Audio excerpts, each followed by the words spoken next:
Hola, buen día, ¿cómo están? ¿Están ahí? Hola, aló, hola. Buenos días, doctor. Buenos días, doctor. No puedo compartir, no sé, alguien me puede ayudar ahí. Dice, el uso compartido no está activado, dice, para compartir mi pantalla. El delegado tiene que llamar al anfitrión, que es el doctor Serna, y autorizar. ¡Ay, Dios mío! Ajá. ¿Y ahora? ¿No, Delegado, no hay otra, accede. no hay otra solución? ¿Qué cree en otra sesión? Sí, creo que... Es mejor, pero ya vamos a llamar al delegado, doctor. Un segundo.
Hola, hola, ¿cómo hacemos?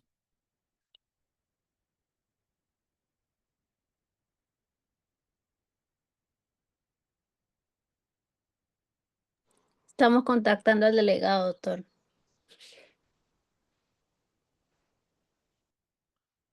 ¿Qué vaina esto no puede compartir? No tiene nada que ver este tema, no sé por qué.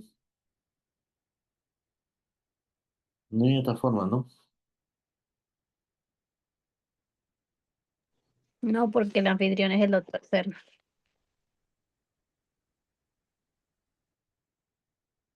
Voy a llamarle al doctor Serna ya.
Muy buenos días con todos, estimados alumnos. Faltan todavía que lleguen. ¿Qué pasó ahí? Que se involucren. Muy buenos días acá para poner en conocimiento del gran maestro Javier Jauregui Antúnez. No es de Mayolo, es Antúnez nomás. Jauregui Antúnez. Porque el Antúnez de Mayolo fue inventor. Acá el doctor Javier Jauregui ha inventado la forma de hacer una neumología afectuosa, creativa. Sus pacientes lo persiguen. Le has quitado el volumen a tu pantalla. Es un brillante neumólogo, a quien conozco desde 1972. Ah, sí.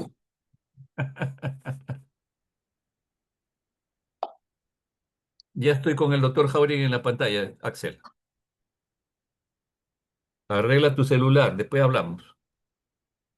Y entonces, el día de hoy empezamos la rotación de neumología. Sabemos que tenemos dificultades y gracias, Javier, por entender esa situación y apoyarnos en las clases para que los chicos aprovechen tu experiencia, tus conocimientos y te agradezco profundamente tu apoyo. A los chicos también, porque esta situación no ha sido, es una cuestión institucional en donde el cuerpo médico y todos los trabajadores de la institución están bregando por mejorar las condiciones de trabajo, porque les contaba yo a los chicos que de los 4 tomógrafos, 3 están malogrados, estamos presionando por... No hay pacientes que necesitan de neumología, de UCI, tomografías urgentes y desgraciadamente no las tenemos con la rapidez que necesitamos. Y no solamente es otros aspectos organizacionales que tienen que ser mejorados. Bueno, Javier, nuevamente aquí te dejo con los chicos. Un abrazo y voy a compartir contigo la... Ay, perdón, un ratito. Un ratito estoy haciendo mal las cosas acá. Participantes.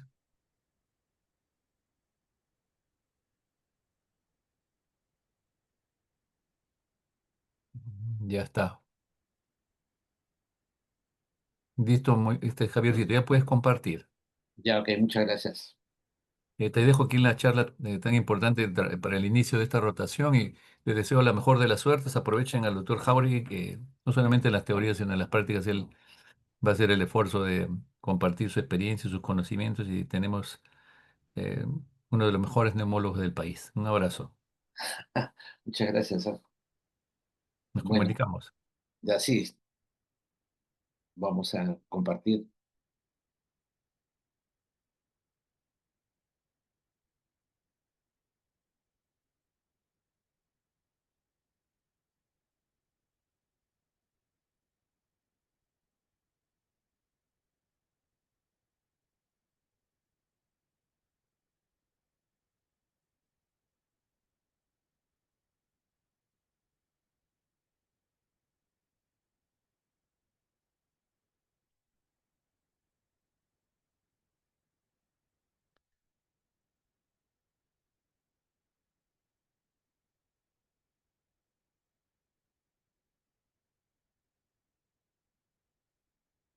Muy buenos días. ¿Están ahí? Y no sé si para conocernos, yo soy el doctor Jauregui, soy médico neumólogo del Hospital Revaliati. Actualmente estoy en el médico asistente del servicio de neumología y también estoy acudiendo en los días sábados como un apoyo descentralizado a un hospital de Villa El Salvador, Hospital de Rico Roca de Villa El Salvador. Los que desean, ¿no? Aunque no creo que les alcance tiempo, ¿no? Yo estoy los sábados en la mañana por allá y hacemos de todo, de todo, de todo. Bueno, entonces queríamos saber si el grupo que está acá ahorita es el grupo de Jade Alessandra, ¿está ahí? Ah, sí, doctor. A ver, digan presente. Presente. Jade Alessandra, ¿no? Sí, O Jay, ¿cómo es? ¿Jade o Jay? Javi, Javi. Ah, ya. Está Angelo, Rodrigo, Stefano, Angelo, Sí, doctor, presente. ya. Catherine, Catherine, todavía no se comunica. Belkis, Doctor, ¿qué Catherine? Catherine Marlene, Ah, Marlene. Belkis Coromoto, Presente, doctor, buenos días. Gonzalo, Gonzalo, Presente, ¿está? doctor. Mario, Mario, ¿está Mario? No. Fiorella, Fiorella López, doctor. Ángela, Ángela Sofía, ¿está ahí? Todavía. Jonathan Alfredo, tampoco. Joseph André, tampoco. ¿Qué pasó? Jocelyn Lisbeth, tampoco. Y Alan Andrés, Sí, Están entrando ahorita. presente, doctor. Muy buenos días. Alan, ¿no? Sí, doctor. Eliana, Eliana está. Luis Alessandro, ¿no? Miriam, tampoco. Daniela, tampoco. Gracie, Gracie Alessandra, Gonzalo Paolo, ¿no está? No. Michael Gerson, todo el grupo C casi no está. Alicia Rosario, Luciana Raquel, tampoco. Josué, Presente, doctor. ya. Jorge Daniel, del grupo A. Jorge Daniel, Jorge Daniel, presente, doctor. ya. Helen Argandoña, Presente, doctor. Talía, Presente, doctor. Juan Sebastián, Presente, doctor. Brian, Aaron, Presente, doctor. Buenos días. Marco, Sebastián, Marco, Presente, Piero, doctor. Buenos días. ya. Piero, Presente, doctor, buenos días. Nieves, Presente, doctor. Nieves, Buenos días. Fiorella, Catherine. Hay algunos que recién se despiertan, ¿no? Fiorella, Catherine, Presente, doctor. José, Axel,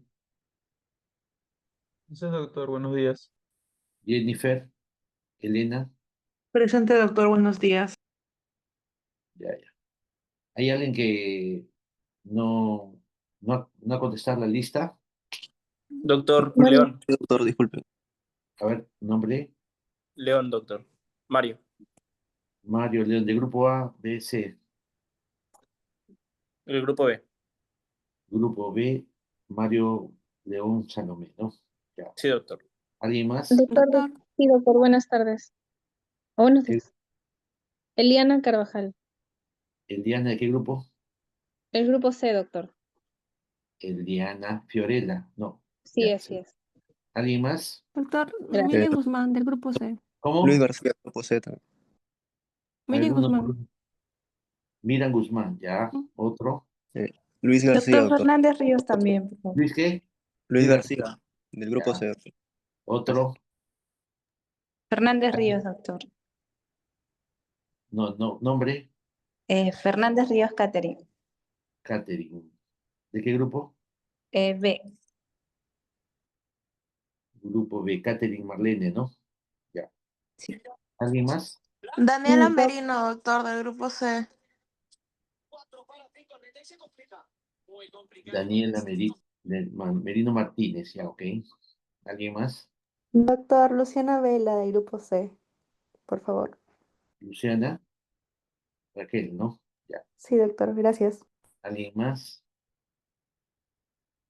Bueno, en primer lugar quiero mandarle mis disculpas porque realmente ustedes no tienen por qué pagar las consecuencias de esta situación coyuntural en el Hospital del Seguro Social, ¿no?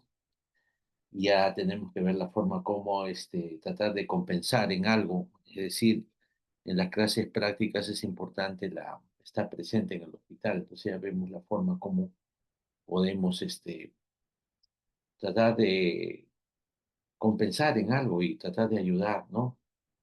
Sobre todo el grupo B, que es el primero que va a rotar. Lamentablemente, uno de los acuerdos del cuerpo médico es no hacer clases presenciales. Y ese es el motivo por el cual lamentablemente no podemos hacerlo. Pero yo estoy seguro que ya esta semana ya no, o sea, a mediados de semana ya se debe solucionar. Por lo pronto, me acaban de avisar que el día viernes yo voy a estar en el hospital en la mañana. O sea, en caso de que haya huelga, yo voy a estar el viernes en la mañana y me gustaría, aunque sea por el último día o el penúltimo día, estar con ustedes, pero temprano, temprano. Ya, ok, entonces, mañana que estaba programado estar lamentablemente no voy a poder estar. Y las clases, por lo pronto, no sé si los demás médicos no van a poder realizar la práctica en forma presencial, pues. Es que también hay piquetes de huelga, o sea, los piquetes de huelga son los que obligan a que no haya clase eh, presencial. Una de las cosas importantes que debemos tener en neumología son la sintomatología. El problema de la sintomatología es una cosa que nunca se ha perdido, o sea, no tiene,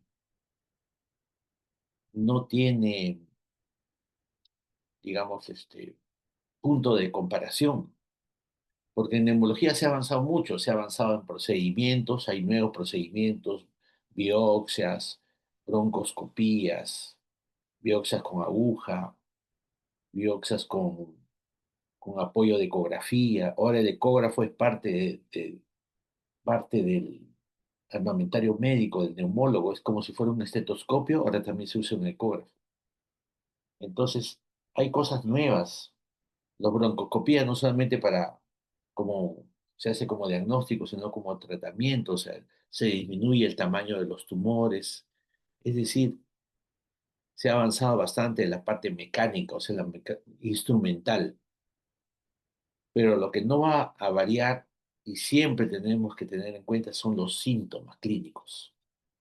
Entonces, cuando estamos en neumología, usted tiene que ser consciente de 5 y ahora 6 síntomas importantes que deben preguntar a todo paciente de neumología. A ver, voy a ser un poco incisivo con el grupo B, porque el grupo B lamentablemente no tengo. En cambio, el grupo C y el grupo A los voy a ver la próxima semana. De todas maneras, no creo que dure más esto. Y el grupo B, de todas maneras, el día viernes, haya o no haya huelga, ¿ya? ¿Está bien? En el hospital. Grupo B en el hospital el día viernes. Ya, ok, entonces. A ver, Jade, tienes un síntoma, ya sabemos que es la disnea, ¿ya? Aparte de la disnea, ¿qué otras cosas preguntamos a un paciente respiratorio? ¿Cuáles son los 6 síntomas importantes que debemos presentar o preguntar a todo paciente respiratorio? Jade. ¿Está Jade? Hola. Sí, doctor. Podríamos preguntarle si presenta tos. En este caso Claro, también preguntarle si eso presenta es importante. expectoración, ¿no? Tos, ¿cierto? La tos. Entonces, una de las importantes que debemos tener es la disnea, ¿cierto? Esto es la disnea, o sea, la falta de aire. O sea, usted le falta de aire y después tenemos que preguntar ya más específicamente qué tipo de disnea es, cómo es, esas cosas, ¿no? La disnea. Y su compañera Jade también le dice que la tos. O sea, son dos ya tenemos, disnea y tos. Y también tenemos que preguntarle cómo es la tos, a qué hora se presenta, o sea, desmenuzar la tos. A ver, Rodrigo, ¿no puedes decir, ¿está Rodrigo? No, sí, ¿no? Sí, ¿Qué otro doctor. síntoma? Un tercer síntoma importante en neumología. ¿Cuál es? La tos solamente viene con algo, ¿no es cierto? Cuando uno tose, Con la expectoración, o sea, si es productiva o no es claro, productiva. claro, hay que preguntar sobre la flema, la expectoración. Es el tercer Ujú, síntoma. Cuando usted tose, ¿bota flema? Sí, ya. ¿Qué tipo de flema bota? ¿Qué color de flema? Y eso es importantísimo, ¿ya? Hay ujú, diferentes colores de flema, verde, amarillo, rojo, rosado, cro- eh, como jalea, diferentes tipos, chocolate, todos los mentas, bueno, ya. Entonces hay diferentes tipos de flema y cada uno tiene su significancia. A ver, ¿qué más nos dice Belkis? ¿Qué otros síntomas? Ya tenemos 3. Tos, Hemoptisis, doctor. claro, claro, hemotisis, definitivamente. Es un síntoma casi, digamos, vital, porque, por ejemplo, la de falta del aire, el paciente se va al cardiólogo, se va no sé, ya.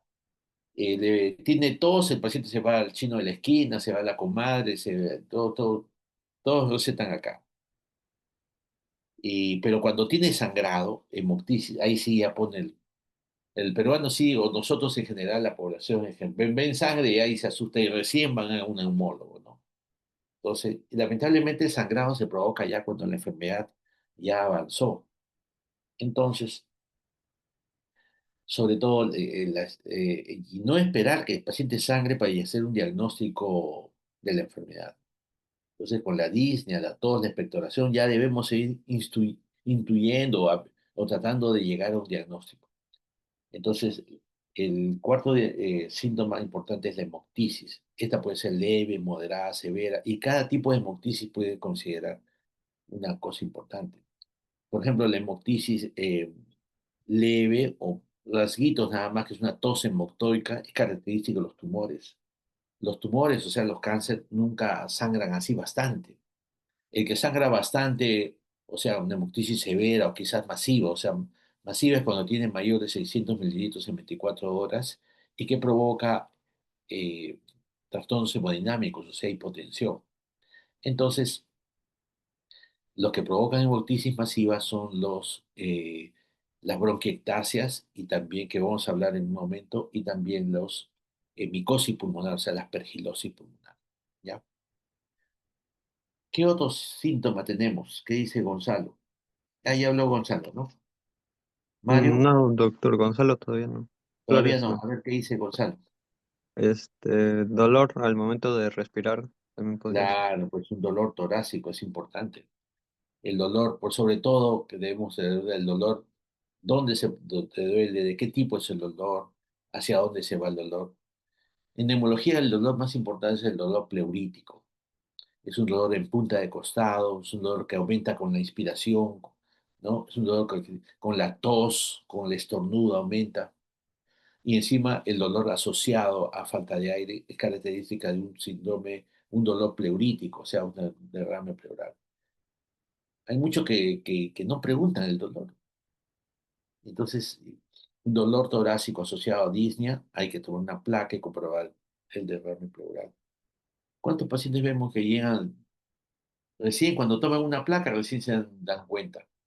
Esa, la idea de esta presentación es que la sintomatología nos llegue a un diagnóstico presuntivo y rápido. Porque esperar que la paciente de caso, a veces los mismos pacientes dicen, doctor, tomen una placa. Y los médicos, algunos médicos dicen, no, ¿para qué? Entonces, después de tanta insistencia, viene que le toma la placa. Después ya viene con nosotros y el doctor dice, doctor, le dije que me tome una placa, no quiso, fueron las quejas. Es una cosa importante también, estamos desprestigiados los médicos, lamentablemente, seguro, porque hay muchas fallas. Y eso parte de un sistema de salud, lamentablemente. Hay muchas facultades de medicina nuevas y en todas partes hay medicina, o sea, y cada región tiene 2 o 3 facultades de medicina. Es todo un drama. Y los hospitales no han aumentado. O sea, no hay dónde estudiar medicina. Entonces, se está haciendo un gran problema y sobre todo que el desprestigio no es del médico, sino el desprestigio de la institución. Y lamentablemente en esta institución tampoco hay una meritocracia. Hay los directores, los gerentes, los jefes, están a dedo nada más. No hay una carrera, digamos, para ascenso, nada. Entonces, los gobiernos de turno generalmente toman al Seguro Social solamente como su centro de donde pueden aprovechar lo máximo posible. Y entre ellos exponen a los directivos y hacen sus cosas así para ganancias personales. Lamentablemente solamente la generación Z, que es la última que está saliendo a protestar, es la única que nos va a salvar en las próximas generaciones. Bueno, entonces seguimos con Mario, ¿no? Mario, ¿está Mario? ¿O Gonzalo? Mario, ¿está Mario? ¿Todavía no ha venido? Hola, hola. Bueno, Fiorella, Sí, doctor. Podría ser fiebre. no, no, no. Estamos hablando de los 5 o 6 síntomas respiratorios. Hemos hablado de la tos, la disnea, la hemoptisis y el dolor torácico.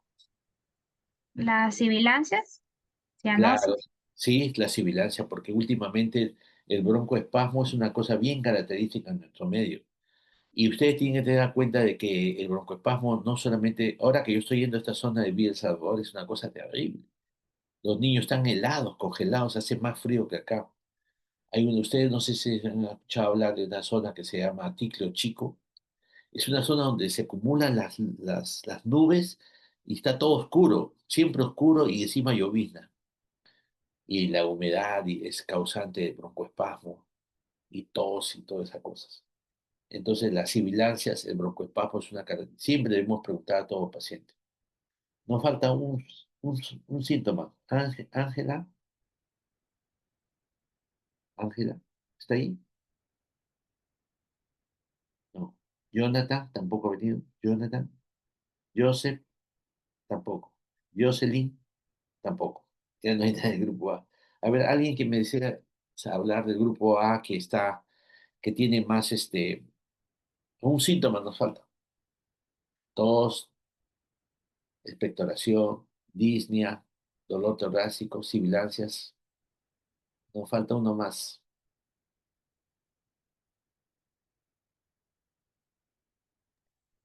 A ver. Rinorrea. Poco, es más de otorrino, pero sí es importante porque la rinorrea se asocia a un problema alérgico y de ahí ya estamos asociando que puede tener un asma bronquial o también a un problema de virus viral. Cianosis podría ser. Claro, eso va dentro de la disnea. La disnea está dentro o sea, cuando evaluamos disnea tenemos que evaluar cómo están los labios, cómo están ¿La los... fatiga, doctor? Hemoptisis, doctor. Hemoptisis ya hemos dicho. ¿Fatiga? Sudoración nocturna. ¿Cuál? Fatiga, doctor. Claro, está dentro de la disnea. Sudoración nocturna, doctor. No, esos son síntomas generales. O sea, síntomas neumológicos son uno y los otros son síntomas generales. Los síntomas generales que debemos preguntar a todo paciente son la fiebre, la sudoración, la pérdida de peso, pérdida ponderal, ¿no es cierto? Ya, pero debemos preguntar 6 síntomas neumológicos. Tos, disnea, dolor torácico, hemoptisis, expectoración. ¿Algo más hemos dicho? Las sibilancias. Sibilancias. Ya están los 6, pues. Ya están los 6. Yo soy el que no estoy contando bien. Sí, ya se lo sé. Ya estamos los 6. Ya, repetimos. Tos, disnea, dolor torácico, hemoptisis, expectoración y sibilancias. Ya está. Los 6. Entonces, a todo paciente obligado, ¿tiene o no tiene? Aunque no tenga tiempo, ¿usted tiene tos? Sí. ¿Usted tiene disnea? Sí. Yo me acuerdo, yo también trabajo en la clínica Ricardo Palma, ¿ya? En la tarde, por la noche. Entonces, a veces yo le pregunto y los pacientes a veces se molestan. Yo, ¿por qué tanto pregunta? ¿Tiene tos, sí o no? ¿Tiene disnea, sí o no? ¿Tiene expectoración, sí o no? Aunque no tengan, ¿no? Ya sé que no me dicen. ¿Le sirve el pecho, sí o no? ¿Ya? ¿Tiene dolor torácico, sí o no? O sea, son 6 preguntas obligadas, ¿ya? Y lógicamente esas 6 preguntas tienes que desmenuzarla, o sea, sacarla decir, digamos, el dolor torácico, hemos dicho que es un dolor pleurítico, la disnea, a leves esfuerzos, a menores esfuerzos, ahora vamos a ver, ¿ya? La tos, ¿en qué momento viene la tos? La tos viene en la mañana, en la tarde, en la noche, es una tos nocturna, ya está asociada a un problema de espasmo bronquial que da este tipo de tos, ¿ya? Después, las sibilancias, es una cosa característica. La expectoración nos va a ayudar, por ejemplo, si es un esputo amarillo, nos va a orientar sobre algún, digamos, un problema más inflamatorio que más infeccioso que otra cosa.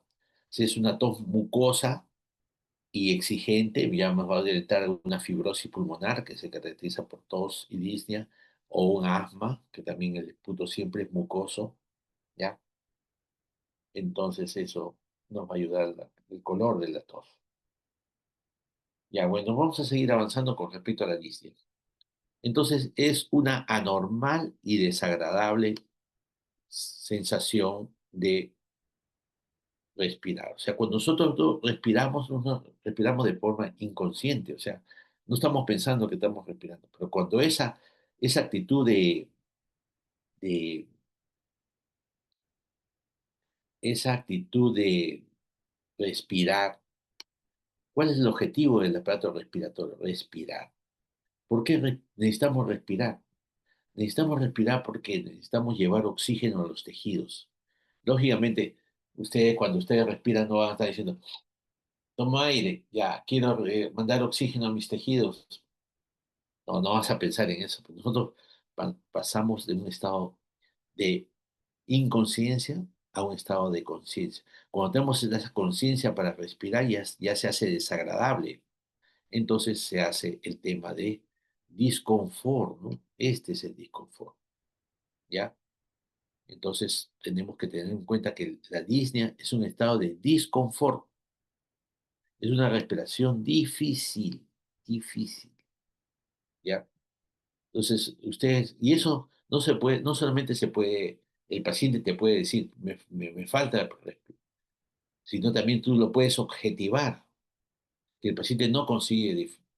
Normalmente cuando nosotros respiramos no usamos los músculos intercostales, ¿ya? El diafragma, no se mueve el abdomen, solamente se mueve el tórax, pero nosotros cuando vemos que el paciente tiene, ahora las respiraciones son máximo 20 por minuto, cuando tiene 25, 30 respiraciones por minuto, hay movimientos, eh, digamos, de los músculos intercostales, de los supraclaviculares, entonces ahí tenemos un disconfort y esto se hace una respiración difícil y lógicamente la calidad de vida se altera.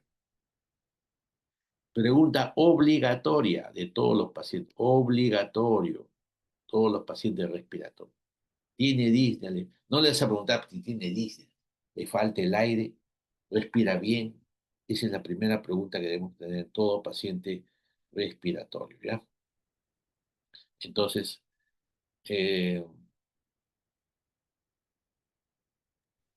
Doctor, una consulta.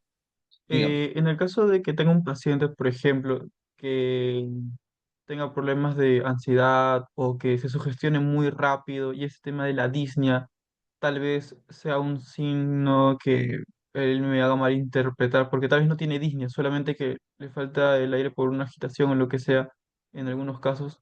¿Hay alguna pregunta o alguna forma en que yo pueda dirigirme y yo decir, bueno, esto sí es disnea y este sí puede ser un signo importante para mi diagnóstico?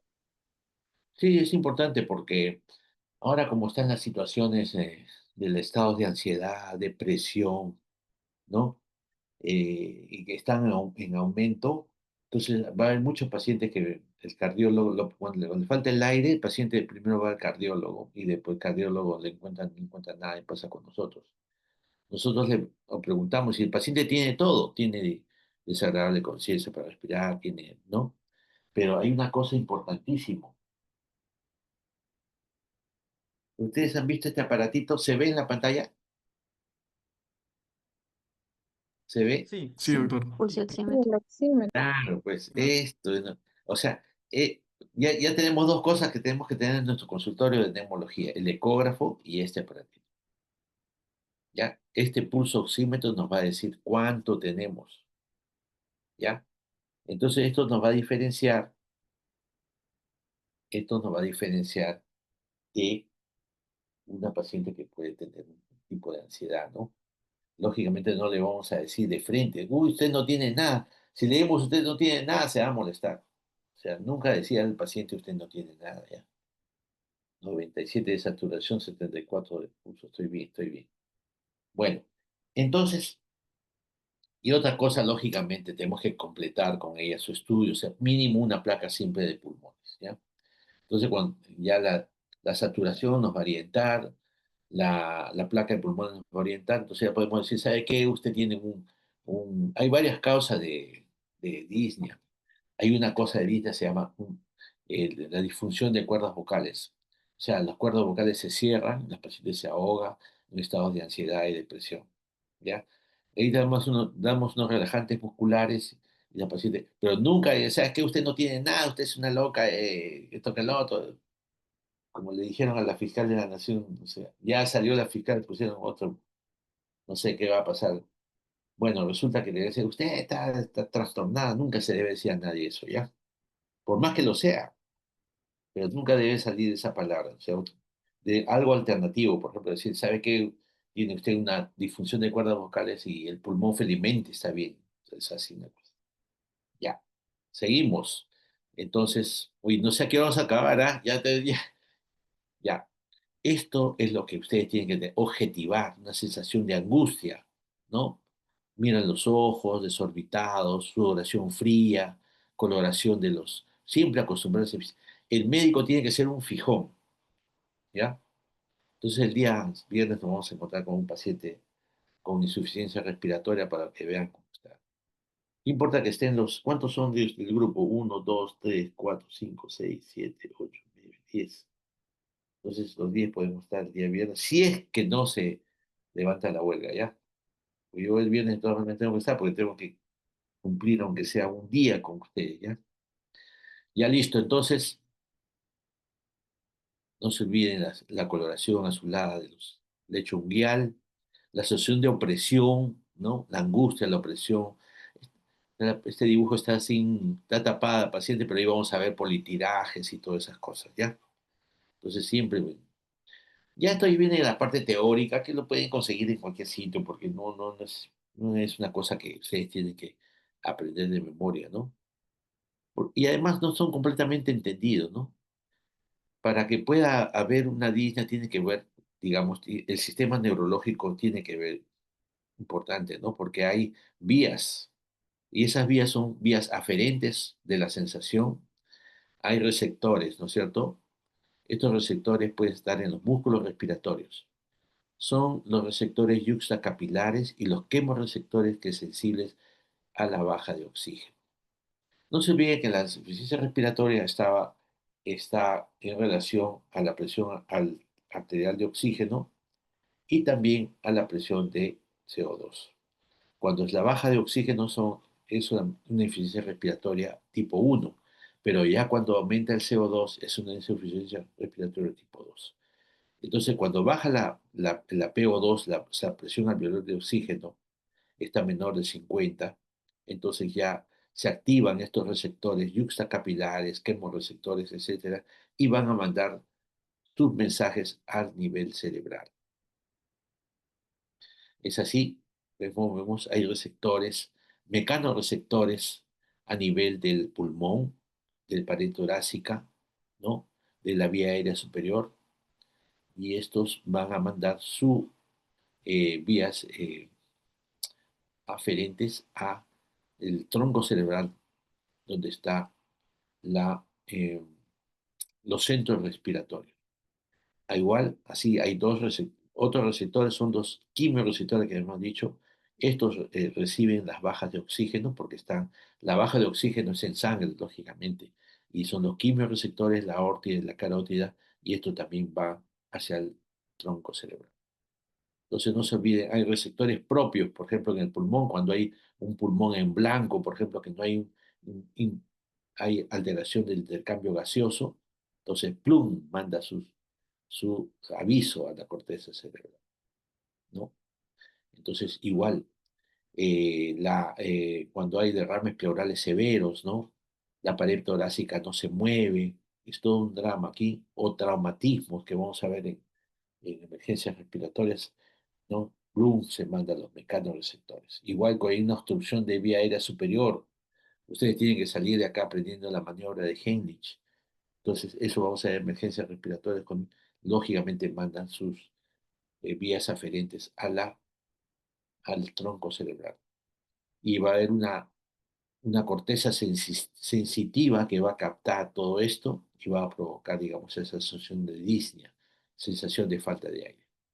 Por otro lado, hay una vía eferente que va a mandar todo para que pueda salvarse, ¿no? O sea, un mecanismo de defensa del organismo, como es que el aumento del diafragma, ¿no? ¿No? Hay vías eferentes que van a tratar de compensar la polimnia, aumento de la frecuencia respiratoria, la taquipnia. Entonces, síntomas, el movimiento de los músculos intercostales. Entonces, una vía de defensa que manda la corteza motora. Entonces, tenemos una corteza sensitiva y una corteza motora. ¿Ya? Entonces, eso es una cosa básica nada más de las vías aferentes, de las vías eferentes. Esto es lo mismo, ¿no? La opresión torácica, la pared torácica, vía aérea superior, corteza sensorial, ¿no? Corteza motora, los quimorreceptores, vía aérea superior, los músculos ventilatorios. Se mandan los músculos ventilatorios para que actúen. Por eso el paciente después de un tiempo comienza a dolerle la caja torácica por tanto mover esos músculos que nunca se han movido, ¿no? Esto es lo mismo y como estás muy chiquito ya vamos a seguir de frente. Entonces, cuando estamos en la disnea, tenemos que ver cuánto dura, cómo se inició, la severidad, qué aumenta la disnea, ¿no? Síntomas asociados a la disnea. la historia familiar y personal de enfermedad torácica. O sea que no se olviden que nosotros en la neumología nosotros no debemos contentar con decir usted, bueno, cuáles son los síntomas respiratorios, cuáles son síntomas asociados, o sea, la fiebre, pérdida ponderal, sino también en cuanto a historia familiar y personal. Usted tenía una enfermedad pulmonar antes, en su familia sufren de los bronquios, alguna enfermedad. También la historia laboral, cómo es su trabajo, en qué trabaja, porque es diferente trabajar como nosotros en un hospital, o en este caso yo ahorita estoy en mi casa, por ejemplo, ¿no? O trabajando de docente, por ejemplo, que es diferente de un paciente que ahorita que está trabajando en un socavón, está trabajando en una fundición, o últimamente he visto pacientes, ahora está muy de moda el apoyo a la brasa, las parrilladas, hay que ver cómo todo el humo que se inhalan los pacientes. Ya tengo varias direcciones, ahora que estoy trabajando yo por allá en Villa El Salvador, estoy yendo, este, por el seguro, ¿ah? Entonces, veo, o sea, cotidianamente vienen parrilleros con síntomas respiratorios. Es todo un drama. Por si acaso yo tengo la dirección de varios parrilleros, los que les gustan las parrillas, nos vamos a ir a fin de ciclo. Entonces tenemos historias laboral, el tabaquismo, lógicamente. Tenemos que preguntar a todo paciente si fuma o no fuma, porque el EPOC, o sea, la enfermedad pulmonar obstructiva crónica, es una fuente de disnea importantísima. ¿Quiénes tienen más disnea en neumología? Los que tienen más falta de aire son los pacientes con fibrosis pulmonar, los pacientes con enfisema pulmonar y los pacientes que tienen son disnea crónica. Y hay una disnea aguda o subaguda, o sea, reciente, los pacientes que tienen derrames pleurales severos, ¿no? O los pacientes que tienen una descompensación del asma bronquial, ¿ya? Animales domésticos es claro. Y si yo veo, por ejemplo, yo vivo acá en un edificio que somos tres en estos pisos, somos tres. Dos tienen perros y yo tengo mis gatos. Entonces, yo dije, ¿cómo voy a estar con el perro ahí? Sí. Son perros grandes encima y la verdad yo no me imagino cómo. Bueno, yo tengo un gato, pero el gato está separado duerme en un lado, está por otro lado. Pero tengo una zona que es aislada, que es la batería está aislado y puede estar ahí el gato. Lógicamente que no sube a la cama, porque a los gatos les gusta subir a la cama, pero este gato no sube. Bueno, ahorita se va a aparecer por acá porque siempre le gusta subirse al escritorio. Bueno, tenemos que ver los síntomas respiratorios y, lógicamente, hay una cosa importante, es esto. ¿Ah? Esto de acá es importantísimo. El hecho de que nosotros seamos neumólogos no significa que tenemos que mirar esta cosa que es importante de acá, que es el aparato cardiovascular, ¿ya?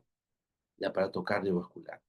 O sea, tenemos que poner, y eso solamente, mira, cuando nosotros ponemos el estetoscopio, no vamos a auscultar solo atrás, tenemos que auscultar adelante, ¿ya?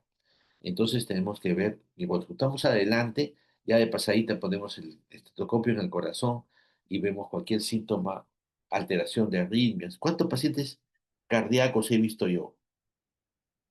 ¿Cuántos pacientes he visto cardíacos? O sea, viene por síntomas respiratorios y total de culto, una fibrilación auricular, es una arritmia cardíaca. Nivel cardio. Pero lógicamente ya uno se da cuenta cuando el paciente tiene edema de miembros inferiores, ingurgitación yugular, antecedente hipertensivo, entonces eso nos ayuda bastante para diferenciar un cardíaco. Entonces, ya les había dicho que los osímetros de pulso, y hay, lógicamente, hay una prueba que se llama la espirometría, que es un test de función respiratoria básico que debemos tener el paciente que tiene disnea. Y también lo más sencillo es la flujometría.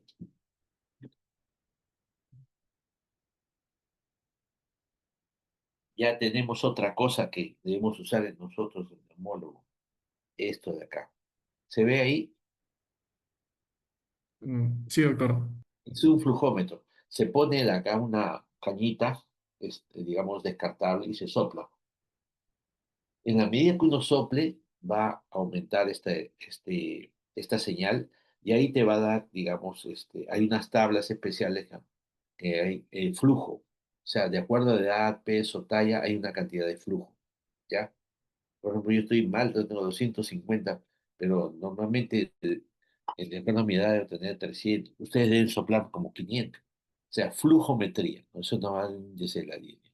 Ya les había dicho una plaquita de tórax, un electrocardiograma, en caso de encontremos algún anormal. Y lógicamente cuando estamos en un hospital más grande, análisis de gases en sangre para ver como ya el diagnóstico definitivo de insuficiencia respiratoria.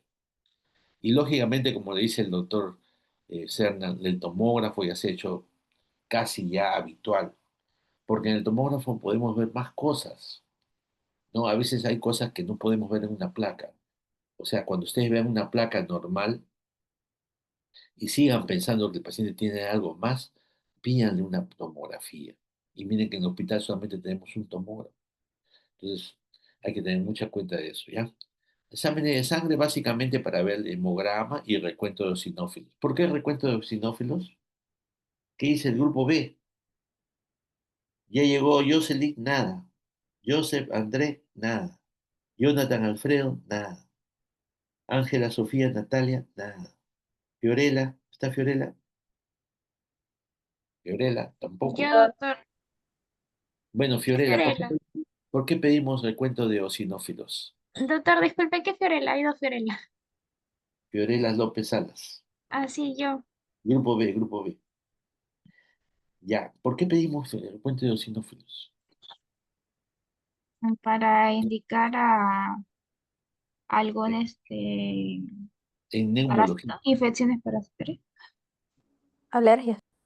Alergia, claro. Y nuestra profesión, o sea, es netamente alérgica. Ya nos había dicho una de sus compañeras sobre la rinorrea, que es bien característica. Entonces, si nosotros vemos eosinófilos aumentados, tiene broncoespasmo, le encuentro sibilancia, tenemos un asma netamente alérgico, ¿ya? Y ahí tenemos que indicar. Hay varias pruebas de qué tipo de alergeno es, pero son pruebas carísimas y a veces nosotros ya indicamos nomás solamente tener mucho cuidado con el humo del tabaco, el humo de la cocina, el humo de los autos, los olores fuertes, todo lo que entra por la nariz, ¿ya? Por ejemplo, la caspa de los animales, de los perros, del gato, ¿ya? Entonces hay que tener mucho cuidado con estos pacientes con aumentos de eosinófilos. Hay cosas más importantes, otro tipo de que nos da eosinofilia, por ejemplo, las neumonitis por hipersensibilidad, son cosas, pero son enfermedades ya más grandes. Ustedes tienen que saber lo más importante, que es lo del asma bronquial, ¿ya? Yo veo a un paciente, le piden todo, análisis más de glucosa, una creatina, no, pues tampoco, eso ya lo pedirá el médico de medicina, medicina interna. No, no hay que sobrecargar al paciente. Esto es lo básico. Osímetro de pulso, espirometría, flujometría, plaquita de tórax, electrocardiograma, gases en sangre, tomo y su hemograma y su recuento. Con esto ya me siento contento. Cuando los vea alguna vez, ¿no? Ya ustedes ya, yo ya estaré ya jubilado fuera, ustedes ya pidiendo lo básico que es esto, ¿ya? Entonces, ¿qué pasa cuando a un paciente le falta el aire y tiene una placa normal? Hay que pensar en enfermedades de vías aéreas. Por ejemplo, ¿qué dice Jade?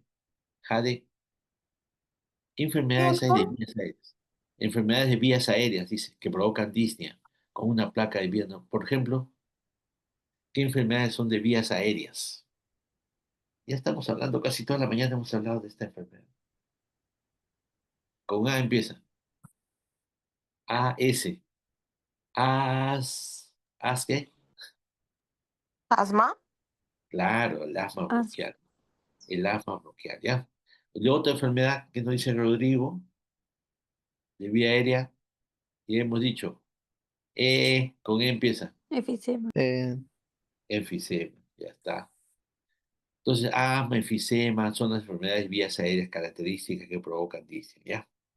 Enfermedades vasculares pulmonares. Es una cosa, esto es para reflexionar, por ejemplo, miren, en el pulmón, o sea, en la vía respiratoria no solamente está compuesta por el pulmón. O sea, la enfermedad de la neumología no significa que tenemos que ver la neumonía o el cáncer de pulmón, no.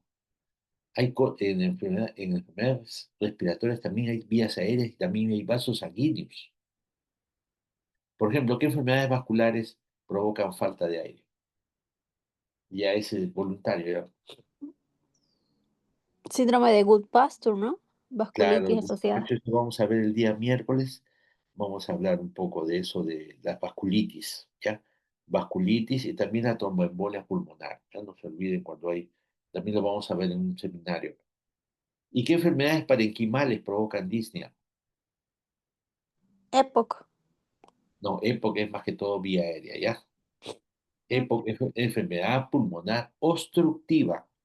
Neumonía. Fibrosis. Claro, la neumonía, el cáncer, enfermedades parenquimales, ¿ya? Enfermedades cardíacas, lógicamente la estenosis aórtica, estenosis mitral, todo tipo de insuficiencia cardíaca, ¿no? Anemia, no se olviden que la anemia es una cosa bien característica. Tú ves un paciente que se ahoga, le falta el aire, ustedes le miran. Mirar es una cosa, el médico tiene que ser un mirón, pero en el buen sentido de la palabra, no estar mirando que la paciente tiene un lunarcito aquí, que tiene los labios un poco grandes o la oreja chica, no, no. Hay que mirar en buen sentido de la palabra, o sea, todo en cuanto a síntomas respiratorios. Y la anemia, la palidez, es una cosa importantísima, ¿ya? Y las debilidades neuromusculares, lógicamente un paciente que no puede mover los brazos, todo, entonces su capacidad pulmonar es disminuida. Hay causas de esa disnea episódica, intermitente, o sea, le falta el aire, después ya no le falta, le falta el aire, después no le falta. El asma, el edema pulmonar, que puede ser cardiogénico, la angina, o sea, problema de tipo cardiopatía coronaria. Ustedes vienen de cardiología, ¿no? Sí. El embolismo pulmonar es una etapa aguda, ¿no? Una disnea aguda, que el paciente normalmente no usa oxígeno, nada, de pronto, ¡pum!, empieza un ataque agudo. La neumonitis por hipersensibilidad que les había dicho, ¿no? La vasculitis, que vamos a hablar el día miércoles de alguna de las vasculitis. La velocidad de inicio, ya hemos dicho, instantáneo. O sea, de un momento a otro encontramos un neumotórax. Es un paciente que tiene un cuadro agudo de distia o la embolia pulmonar. Pacientes que duran poco, enfermedades de la vía aérea, por ejemplo, el asma, enfermedad parenquimal, la neumonía, vasculares, cardíacos. Hay un paciente que tiene disnea, pero ya de varios días, o sea, poco a poco. Los derrames pleurales, la neumonía intersticial, o sea, los problemas de fibrosis, vasculitis pulmonar. Y los pacientes crónicos que tienen disnea todo el tiempo, ya mucho tiempo de asmáticos, el EPOC, el EPID, que es una enfermedad intersticial difusa, ¿ya? Que es un gran tema, un temón es esto, por eso yo he pedido ponerle el EPID al último, ya no sé si le pueden decir a sus compañeros que si pueden, que tienen al último he puesto la EPID, ¿ya? Este miércoles voy a hablar de enfermedades autoinmunes y al último es la EPID. Es un tema que ha cambiado mucho con respecto a enfermedad pulmonar intersticial difusa. Hablar de fibrosis es solamente un partecita, más ahora ha ampliado mucho. Linfangitis carcinomatosa es cuando el cáncer de pulmón se disemina y compromete los dos pulmones y el paciente tiene disnea y sibilancias, confundido frecuentemente con un asma. El paciente usa inhaladores, no le pasa, inhaladores, corticoides, no le pasa. Le tomamos una placa, ¿no? Encontramos una linfangitis diseminada. El tratamiento, lógicamente, si le falta el aire, el oxígeno es lo único que le va a mejorar. Nada de cucharaditas, hay polvitos que es fosforilumisil, eso que se disuelve, nada que ver. Oxígeno. Y eso es lo inicial, pero lo más importante es la enfermedad de fondo. Es diferente tratar un asma que tratar una embolia, que tratar un derrame pleural, son cosas diferentes. Y prevenir las complicaciones, siempre dar algo para prevenir la hemorragia digestiva, ¿no? Entonces hay que darle esomeprazol, o en algunos casos de los pacientes que se hospitalizaron, siempre hay que dar, o sobre todo con cáncer de pulmón, en la cual hay un estado de hipercoagulabilidad. Hay que siempre dar enoxaparina profiláctica para evitar las tromboembolias. Muy bien, pasamos a la tos. ¿Están despiertos todavía? Ya no. 15 minutos más. Sí, doctor. La tos. Todo el mundo tiene tos en esta época de invierno. La tos, ¿no? Y sale avisos en la televisión que tos, tos con flema, pasa su tratamiento. Y todos vienen tomando esas cucharadas que salen en la televisión, ¿no?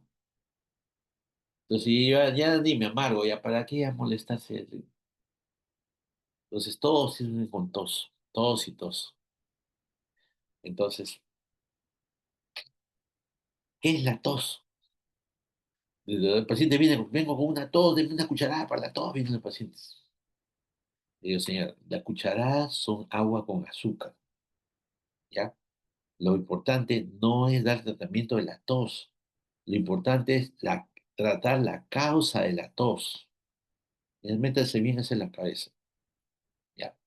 Una tos se producida por un resfrío, ya da antialérgicos, ¿no? Hay que darle descongestionantes, ¿no? Hay cosas calientes, ¿no? Medidas preventivas para la tos. La tos es provocada por el broncoespasmo, tiene que dar broncodilatadores en aerosol, inhaladores. La tos es provocada por un problema cardíaco, los cardíacos también tosen.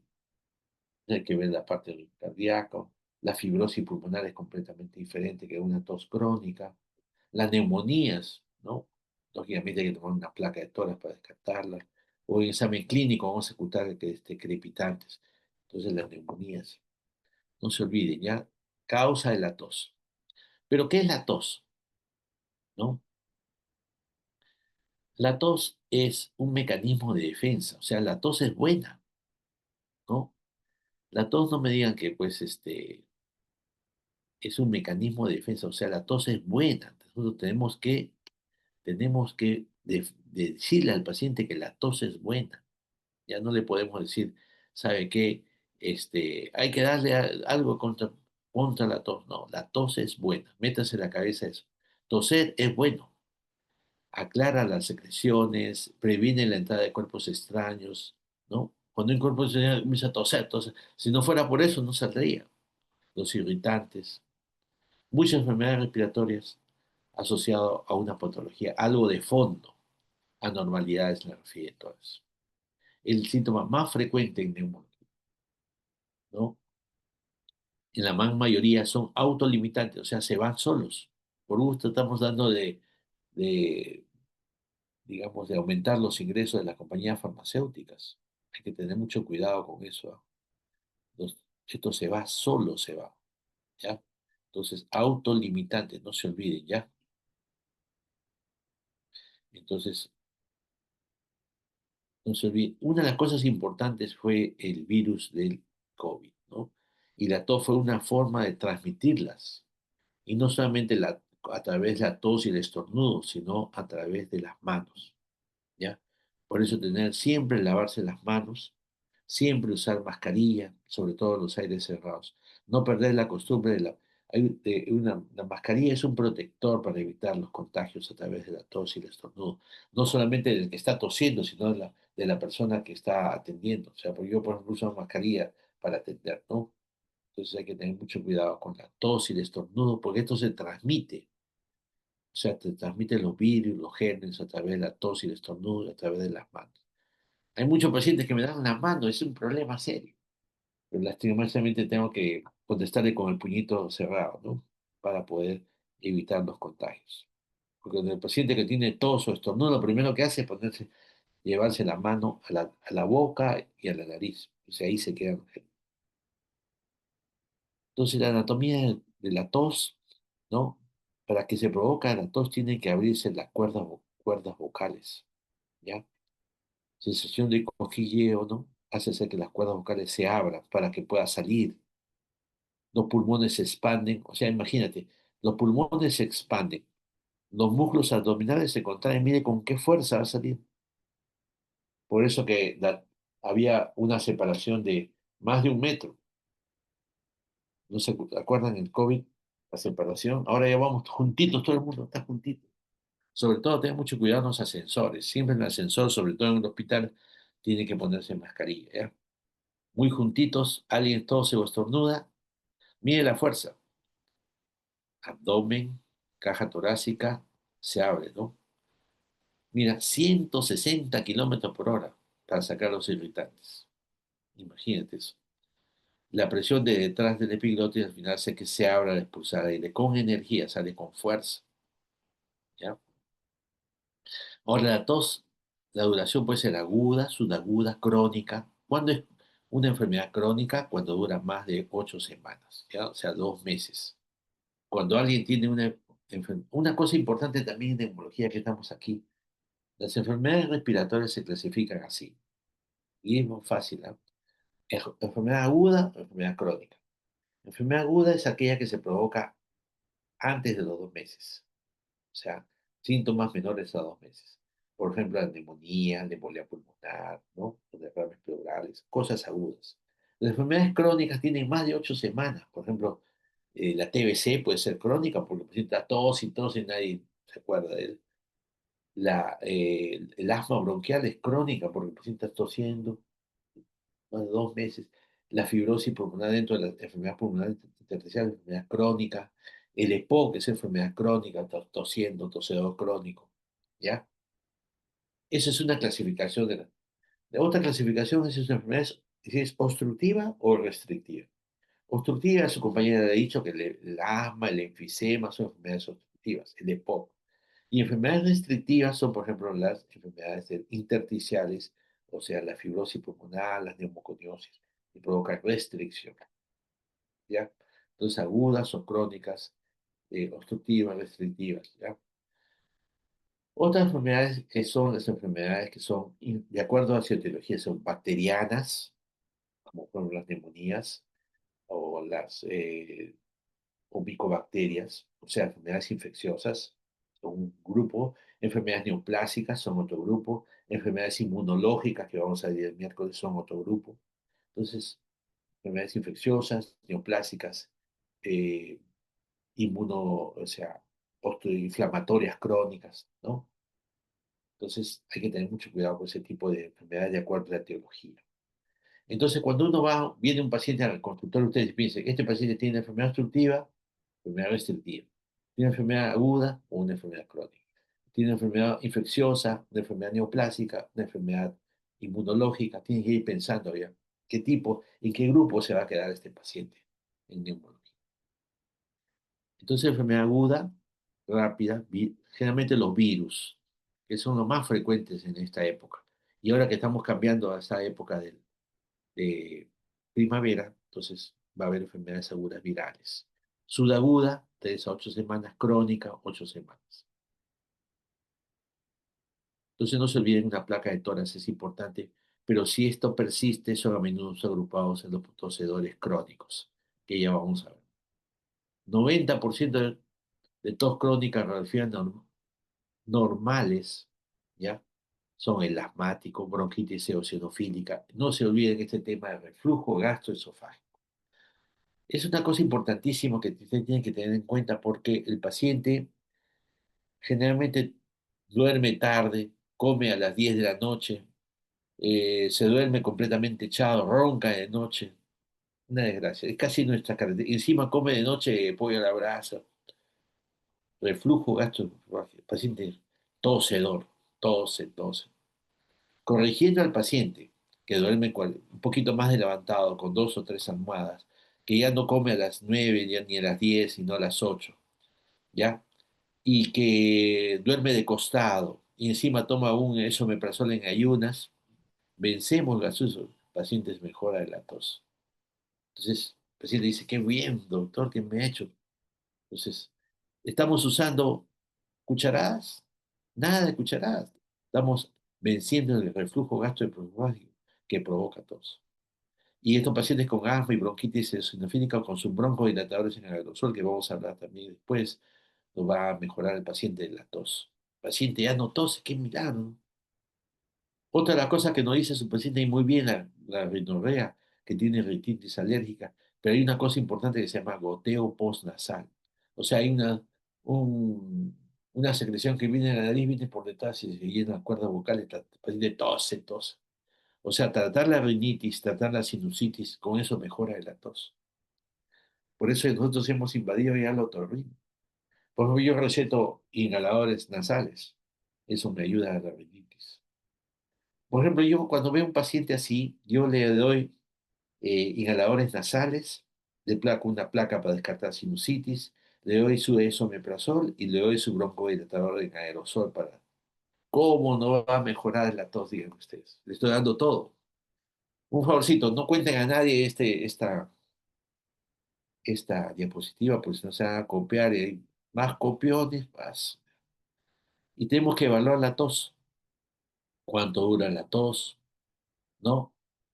¿Dónde se provoca? Si es una tos seca, productiva, si está acompañada de hemoptisis, si tiene fiebre con la tos, si le silba el pecho, le duele la espalda, ¿no? Si hay trastornos digestivos, si hay una enfermedad previa, si es cardíaco el paciente, y lógicamente siempre incidir en el tabaquismo, la historia laboral y los animales domésticos. Miren, qué bien estamos evaluando una tos. Esto es lo que nos diferencia a nosotros con el chino de la esquina, con la comadre, con la amiga, con la prima, con la tía, que son las recetadoras de primer lugar. Tómate esta cucharada, a mí me hizo bien, tómate esta cucharada. ¿Qué va a estar yendo al médico? Peor a un neumólogo, ¿para qué va a estar gastando? Eso nos diferencia, porque nosotros evaluamos la tos, cuánto tiempo, cuánto dura, está acompañado de algo, ¿no? Si tiene previa, enfermedad cardíaca, evaluamos el tabaquismo, historia laboral. ¿Te das cuenta la diferencia? Entonces, cuando tenemos un paciente tosedor, tenemos que ver si es paciente respiratorio, es cardíaco, es neurológico o tiene un problema de vía aérea superior. Tenemos que ver la garganta, lógicamente con mascarilla, para ver cómo están las amígdalas. ¿Cuántos pacientes hemos visto que tienen tos y tienen tremendas infecciones de la amígdala? Entonces, tenemos que tener mucho cuidado. Tenemos que tomar una placa de tórax, una prueba de función respiratoria, la flujometría, ¿sí? Y los tosedores crónicos o mayores de 2 semanas, que ya es un sintomático respiratorio, tenemos que hacer BK en esputo y recuento de eosinófilos en esputo para ver si es un problema de un asma alérgica.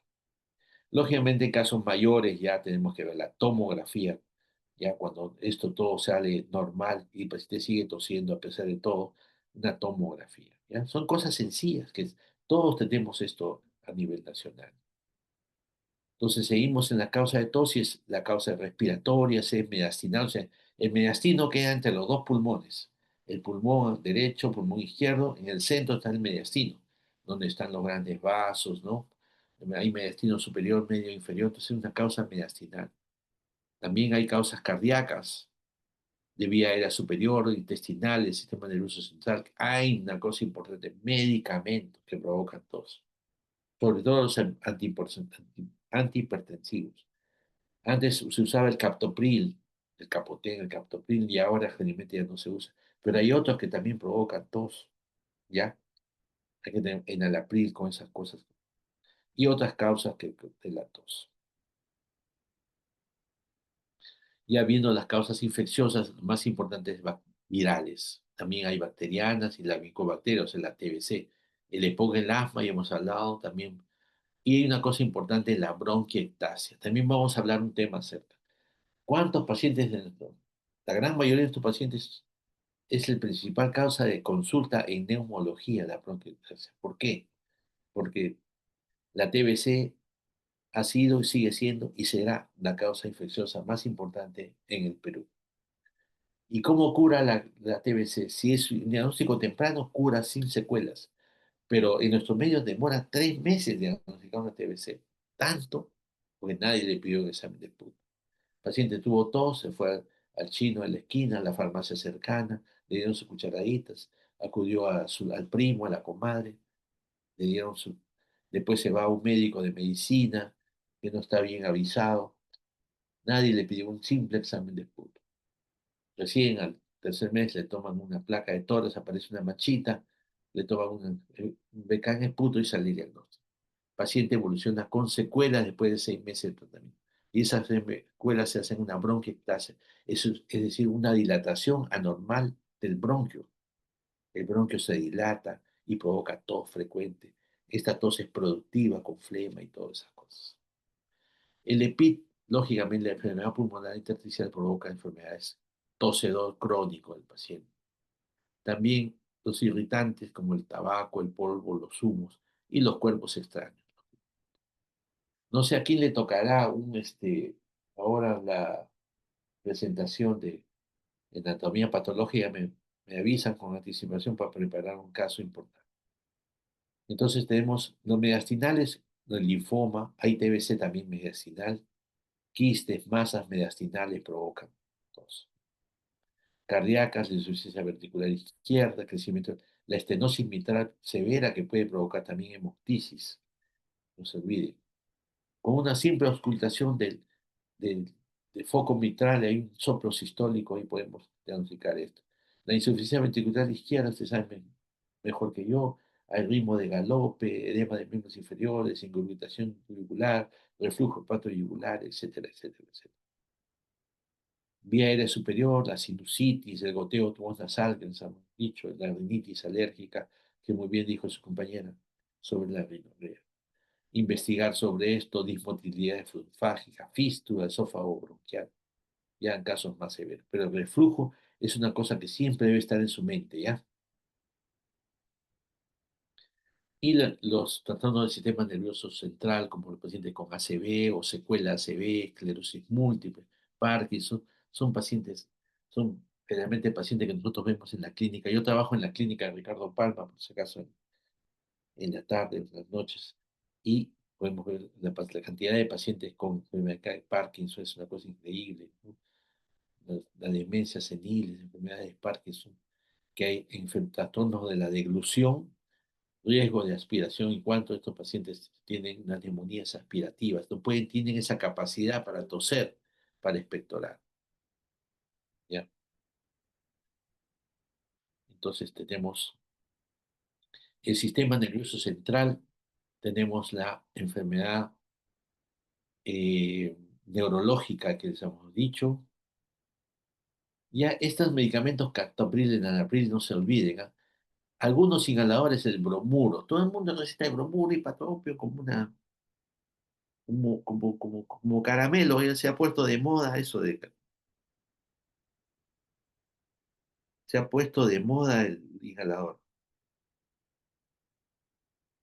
Cuando ustedes receten un inhalador, receten de acuerdo a las características del paciente. No lo receten de forma así, digamos, porque este bromuro y pratropium puede provocar también tos. No se olviden. Entonces, todo lo contrario a lo que ustedes. Si el paciente le encanta usar siempre algo, entonces como no van a dar ustedes cucharaditas, van a dar algo que tenga miel, o té con limón, o con miel, o hay una hierbita que se llama matico, no sé, algunos de ustedes lo han usado, sus papás, sus abuelitos, agua con matico. Si quieren dar una cucharada, por favor, solo dextrometorfano. Y los pacientes ya muy pesados, ya, pero dextrometorfano solo. Hay dextrometorfanos que están acompañados de efedrina, no sé qué, más clorofeniramina, no sé, unas combinaciones que hacen más caro y más dañino. Entonces, el que tiene dextrometorfano solo, que es el dextrotos, por ejemplo, tiene dextrometorfano solo, ¿ya? Antihistamínicos, o sea, el clorofeniramina en tos nocturna es muy bueno dentro de los antihistamínicos. Lo único que darle en la noche porque da un poco de sueño. Gabapentina es un neuromodulador usado en tos crónica. Yo uso gabapentina de 300 miligramos, son tosedores que ya no mejoran con nada. Pero no le digan a nadie porque eso se copia en la receta. La talidomida ya es una cosa en cosas ya muy severas. Esto se suspendió un tiempo porque en mujeres embarazadas provocaba trastornos congénitos en el niño, entonces tengan mucho cuidado. La morfina en dosis bajas ya en tosedores en las cuales ya queremos solamente, eh, digamos, mejorar su calidad de vida en los pacientes terminales. Solamente ahí debemos usar morfina, ¿no? La codeína, solamente en casos una hemoptisis muy severa, podemos recetar codeína porque el paciente hace digamos, se habitúa a esta codeína, ¿no? Entonces hay que tener mucho cuidado. Tratamiento de la enfermedad de fondo. Eso es lo más importante. ¿Qué es lo que provoca la tos? ¿Ya? Sobre eso tenemos que actuar. Darle antibióticos si es cuando infeccioso. Hay que darle broncodilatadores en albumazol si es un asmático. Hay que darle antifibróticos si es una fibrosis pulmonar. ¿Ya? Hay que darle tratamiento para TBC porque pues sí te puede tener una TBC. La enfermedad de fondo, no se olvide. Siempre, ahora, a partir de ahora, ustedes tienen que hablar con su mamá, con su tía, o sea, nada de cucharada, solamente hay que ver la causa de fondo, ¿ya? Y mientras tanto, su cucharadita de té con limón, agua de matico y su cucharadita sola de dextrometorfano. Muy bien, creo que ha sido todo lo que teníamos que decirles por el día de hoy.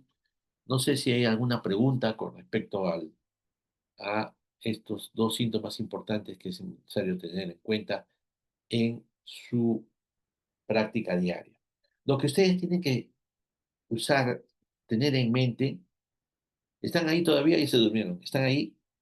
Sí, doctor, aquí estamos. Lo que tienen en mente ustedes cuando ustedes estudien o tengan una clase, por ejemplo, ustedes no se preocupen de que, no tanto en que esta clase es para probar y para pasar de año, no, sino que esto le ayude en su conducta diaria, porque ustedes siendo estudiantes de medicina ya tienen ya cierto poder, ¿no? Digamos, a ver, yo tengo mi hijo que está estudiando medicina, una cosa así. Entonces ya ustedes ya tienen que proyectarse al futuro, que ustedes van a ser, ya son casi médicos. Entonces tienen que ayudar en el bien común. Acuérdense esa palabrita, el bien común, ¿ya? Entonces ya ustedes ya tienen que ser ya agentes del bien común. O sea, irse en contra de la corriente de la medicina comercial, la medicina, digamos, de marketing, ¿no? Entonces ustedes ya tienen poquito por poquito ya entrando al bien común, ¿ya? Entonces, ¿alguna pregunta con respecto al tema de hoy? Bueno, si no hay nada, les agradezco y otra vez nuestras disculpas, ¿no? Por el tema de la huelga médica que hace tiempo que no había y que, sobre todo, que dura tanto y que esperemos que debe terminar esta semana. Pero sin que esté en huelga o no estemos en huelga, el día viernes estamos en el hospital de Eva, ¿ya? Muy bien. Eso sería todo. Muchas gracias, Javiercito, por habernos dado tus secretos profesionales Ya, entonces eso y haber estamos. enseñado a los chicos que deben ser observadores minuciosos de la clínica del Mirones, paciente mirones, mirones. y haberlos orientado para el bien común. Claro, esa es la idea. Muchas ¿Ya? gracias, te felicito, como siempre. Cuídense, ¿no? Nos vemos. Muchas gracias, doctor. Gracias, Nos vemos. doctor. Gracias, Hasta doctor. luego. Chao, chao. Gracias, doctor. Doctor. Ya, cuídense, ¿ah? Cuídense.